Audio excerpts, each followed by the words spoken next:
le utau no mai sunga la vi mai le business system Samo Limited ia ma salo vol tara bukalami mo le ma le PSA le tu sa ona le sa malanga vi ia in New Zealand malo se fo maria to sa fo la vi nei tai au tai manuia la to fato lo taua ia manuia tele tau sa fo le tolu ia vai aso mai ia a le nganga ma le vinga fa tele tu le lausi la fia ia malau lo fo il tato company lo mo pe tato tunu le so fo mo lange ma ia tu ia ni lungala lo le tato o ia il tato vai tau ni ila mtanga ni tau sanga ia le wa so lo nga mali me ai ona o le toe ha e o fa na ia o io o kapenga no le al fa na ura au fe tau i lo sa le winga lo tanga o fe tau i lo sa fe kau ia no ko ia e mai ta pena fa na ura o ma le kau su ese ko pe ko ke o ve ka ke kau su sa ko ala o sa ma fa pa se no pi fa ma es fu ole pe ole talamana ia foi na li tolong tau o vai aso no to sia pe vai aso na vivesi ele tunu au tau no mai lo ele aso fu so le ai file mu lo pe ia o lo to sia pe le ma fu ai ona nga sa le ka ko sa sa ka wa ku ia tolong tau le nganga al faftai le tato no ile la tau sanga mai lau company la auto nga lulu fe ia I fai nga fa taunga sa ia ile lua fe lo sumal fa ia nga e mai le nei vai ngal tau sanga mole tu le nganga al faftai a tonu ia o le nei tau sanga lua fe lo sumal lima o le fo I woto nga e mai lau company mo le tau tu ino lo auto malu ia I so o se vala ma so se vai nga o le au nanga awa ia lo family ina ia o le fanonga fo I po a auto mana onga I so se o loa ia e matou te fatawina mata to le tatou tau sanga ia o le tatou back to school le nawa watu tatou back to school ia ai moli le nganga le faftai fa malo ia mal fa malo la lausu ile nei vai ngal tai au ia ila auto malu ia mai sel to fa ia tolong tau mo le tau tai na tatou por kalame ile nei vai ngal tai au ia mai New Zealand fe New Zealand sai Wellington ia malu sabili mana ia tunu o le tafao ia mal fainga luenga a ole upula mai ile tamau ainga ia male living ia e tongo fi la visita to tunu Silia Samunda a maua lau fale motu ia e pei lau fanua a tatou ina ia pule o I lau fanua pule o I lau mauta malau lau fua moa I New Zealand temi nei ia wa mata tu le iwa ta la ile fa fua moa ale ai tatou tunu ile se fulu lo fua moa ile ono ta la polim ta la fi al menga o le mari e fua moa tatou local produced la le tatou fua moa le wel temi nei au taimi sa valu se fulu pasene na import me fa lu se fulu pasene ngo sine ia ala te tana no atu por lua fes fulu ono e o me lua fes fulu ono valu se fulu pasene local produce tatou fua moa lu se pasene sa lo la le lo po la we was fulu pasene po se lau pasene ole me tonu la na le na ia ile fua moa le pa ele na sa le si te mia mantua le fua moa ina lo na shao le matam pa ele na sa mi va ia o mana ia le tatou loco si o ai fua moa mai fu man to te le tunu o I Liki ma Frankie ia tatou fal business ia ai foi a mai sia vai nga la foi o la to fai al mera mtau tiani so po le ale kelo le fua moa e kai me shoki ai ia sa o e kai me shoki ka ko inga le ka o so al makwa causa sami fua mo la vota tanga pe al mena le no fai atu nei ya tolong tau o lawa ai fua mo tau sami fua mo mai matoten ai le ton le la amata fo onto shoki le tatu fua mo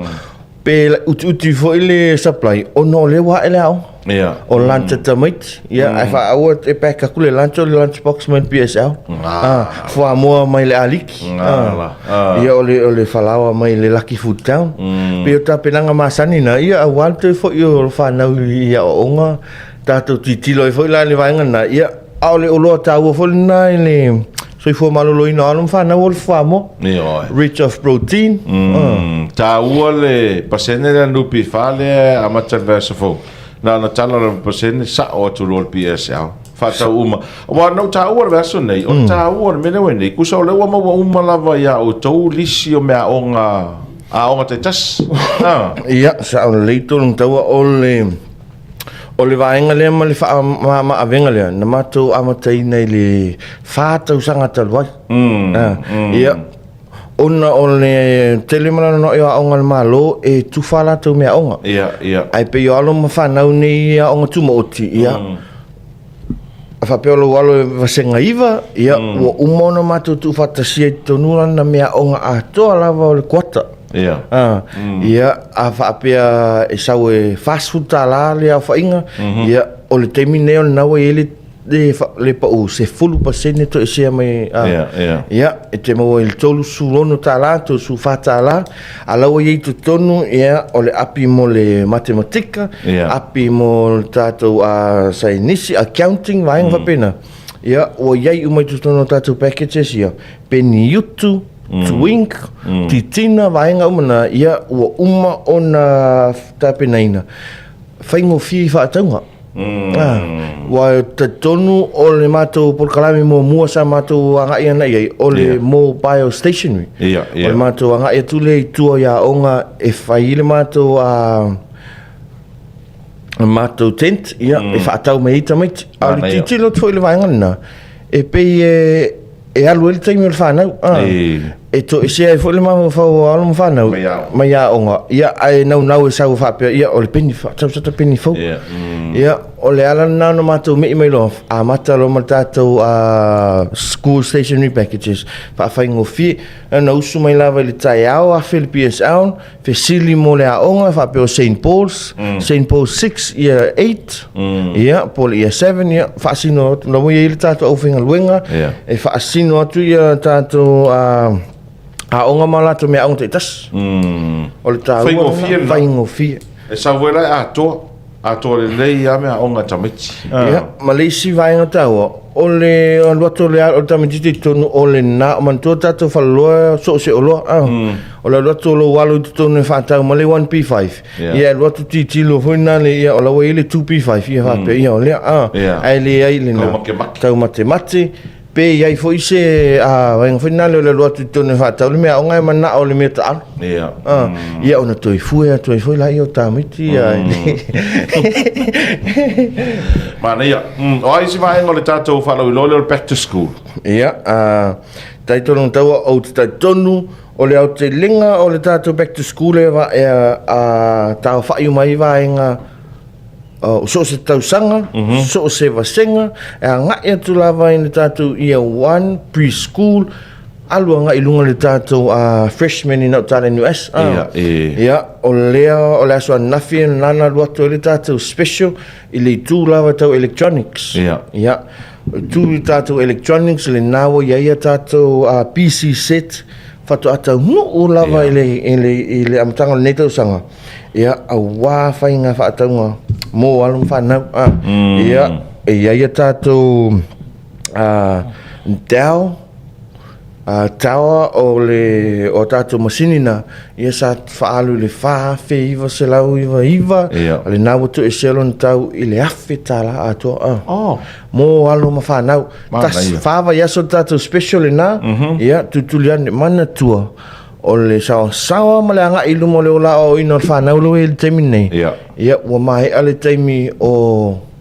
tato textbook vai fa pena o lewa ia tato computers eu ma fully foil tele o nga tato fanau i research ia e mana o mia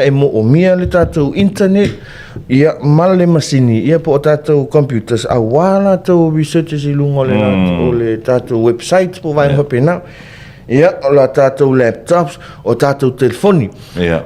e fa fainga tafu ia ona fa tau telefoni taimila ai tu ia lom fanau e tato vai taimi al taimine o le tele o le taua fo ile na e ave ia lo walo le telefoni ia o taimi o so tainga ia o anime tupu o ame mana o mia ngalo le mea o ngai le fale alai ma fai ona vala au ia matua ia o le telefoni e lei a o le whaongaina le na mafua o na alu e taimi ma se e le a ngai ala alam whanau tolu se lau fasu iwa ta lau whaaluina i le tātou UO phone, smartphone, Note 10 mai le fitu se lau 5 Wow. ia o le nganga tu atu ia awole ai le computer ia alai ma fai ona fai le research i lunga whaongaina telefoni mana tua foi la o le i o nanga foi pui ai fa na mai le surf solo i lunga o tātou internet ia o tātou Vodafone ia na ia la tu school packages sim po le school sim ia e pui ai le fa na mai le search i le Facebook anga i si vanga pena al ta wole na le wa fa luina tātou telefoni smartphone ia il tot se la fa sui vatala mai le fitu se la lima sul flash drives maua ia tātou flash drives valunki ka pait se fuluono tolu lua ma le ono sufa ia mo mea onga al whanau La tau le flash drive the way. o tātou valuki ka paito longa tau man tātou tunuu se fulu iwa tāla ia mailon tau masane e lua se fulu ono tāla Te le na pa whamama veni. ia o le tuainga o le SanDisk ia o tātou tuainga leila wana ia mo tātou oroa nei o tātou o le se fulu ono ki ka pait lua suiwa tāla tolu su lua ki ka pait tolu su wiwa tāla ia male ono su fa su wiwa tāla wharuina Mana ia. ia o le isia tātou o loa tā oi lunga o tātou back to school e le ngata i whanau a o le lei fo ima le a tua le o mea whenga luenga e whaonga e whai a onga po le a onga o sau masini computer ia a o sau printer fo whaluina tātou printers i lunga o tātou whapitoa mo tātou back to school ia a wā ia tātou po le a onga ia po le whanau fo mo le tau mai le tau langa e whai ala tau printings a le nawa i lau investment i lau mauta manu lau wai pe o loa ia e whawhainga tā lawa ni whaatau whi mai e tasit whaongan e tele e ngalo ia te ue o le lau pepa e tasi e print mai i lau o loa lea ia o lea la avalu se fulu ai maka o lau o lau ala po le iwa se fulu maka ai whaunga tā e ata tau mātua ona whaatau o tātou o loa ne ona o le titilo i le teimi whaonga ina ai ia ma le tau e te tau tino atu it's a good investment for life ia le whaatauina po le whaahaluina o lau seleni e whaatauina o loa e tala whea ngai ia ma te lelonga o nā i whanau Tau le reia, mana ia te le na investment mo le printer ni tau sang. Ua le ngata e te whaonga e whanau au, ai ei fo ia mea ko inga whaonga e, kalo le whaamasingonga. Kalo le whaamasingonga. Bau ale mea ni te iwa printer ini ata o whaahalu le inki ata e whapi le whale mai mapena. Ia nā la, mana ia o aisi vaenga? Ia, o le isi vaenga tā hua o le tātou back to school, o le angangata po le quality o tātou o loa le nawa iai le tātou range 4 lua filosu 5 o le tātou o loa le Statler stationaries, sundries as well whapauina le se 10% to se latu tau masan ia o tātou Statler iai tātou penitala o tātou vilipeni sticky glue mo le whanau so se tu ainga po le pen o le tātou Statler fu ua mātou wa ai o le nā fu ua a mai so se elena o le ball point ia o le isi mea nai tauna nofu se fia tātou atunu e ile peni e le anga ile api alo walu e ile pengi e le ana ile le tanga i o le senga le nā e ia tātou ball point o tātou inkjets ia o tātou fine liner o penny ese na ese fo yo la tu taua maua o mo tono tatu fale o loa le tatu back to school a wa ya lum fana ia o fo le matua ile toi fo ia i ngaluenga mana ia o tatu te suit fo ile tatu Statler wa ia la tu school stationery packages o la tu tatu packages ia e tonu le vilipeni titina so se tu ai ngā peni au ngā ia mo alo ma whanau sau ia tātou valivalinga wai pe o isi tātou activities na ia e fia te le whanau le vai tau nei a whaapea fo ia o lo alo i whawhainga tā ona fan foi nole o le fan e maua ina tami o le tuanga foi na lo walo fai le mea fa tau le mea ia na mea onga fa tau mala na peni vali po lana up to shut e tu sa mal tato fai ngaluenga le valu itu la ta fa alua tato brick fai le mea onga ia koma mai ilanga up to shut lai ai le mea e tau fanu ia ma relax ai le ma fa lo walo nga yo ye ma fa tele me ia lu tato back to school ia ta le tolong tau pe o lo to ya ngai mai fo ia o le na mo to update tu Facebook ia ma le tato website a wa fa to in tato student desk ia mo alo ia ma fa nau ia fa pe e anga ia tato a onga se lau iwa su iwa tala wo fa po ina ile tau masani e lua se lau 5 se futu wow le na wal watu se lau iwa su iwa tala cash basis only ia ina ia mafai fo ona fa tau ina te alo mo tatu fa nau e fai e ona tu me onga i mota malao e le fa pe tau lo le student desk ia ona fa pe la e o le ma fo fo i matua o loa na mo le potu ao ai te pena le fo i le tuli manu o lona potu fai ila na ia study a kona ia le tato a watu ila na student desk ia watu isa na laptop to angala io na ia fai na ia me onga te peia lo anga ia tuli fani ia fai lau kesi lau home office ia o tato student desk se lau iwa su iwa ta lau fa po winai o tato round tables mo alo mafana witi preschool 5 se lau iwa su iwa ta lau fa winai ia tato round tables na e aluatu ai ma tato no 4 fa no 4 tasi le lau 5 se lau iwa su iwa ta la ia o le isa tato lau kesi fo i mo alo mafana ia e tasi le kesi ia ai onu no fo fitu se lau iwa su iwa ta la fa luina ia ole tu alalo fo ia tato company o teimi fa penei e taualo va vet e ne te fo ia e la tala na faile aso nga fu e to anga email nga luenga tono tau ai ia ve vesil tato tinu mal to tele o tangata ile fatalinga o i unga fono le palmene mai ngana ai ngalo ile me tawon fa mo ya fa na ine te ia wa e fa mo le isi tu ia a le me tawa o alo man fa na o le olo tawona mai ol man uia le na o tatu ainga ana ia o mal pasene le so fua sa o tu le vai da rovi le PSA suat talatu au o ani o loa mo alum whanau o lo whapeono ta pena ia o onga mana tua o le nai alu tātou tōru sūpasene ia o tātou tois mo alum whanau le no whawhali o whapitoa ia back to school tātou la fia i malalari sa vai ia sa o leito non taua o le back to school ia o tau fusi o na utai loto pā ia mal tātou mo tele sa la whai lea e tau au whai umai lalo tātou a whapitoa le nei mana ia tere ai mana tua foi o le peona whai atu i tātou mea ta alo alum whanau ia suatara tu au o mea ta alo o tono tātou whaloloa o learning e te maua le mea ta alo for fun ia o le mea ta alo e a o ina ele tau tala le whanau ia o le technical side i le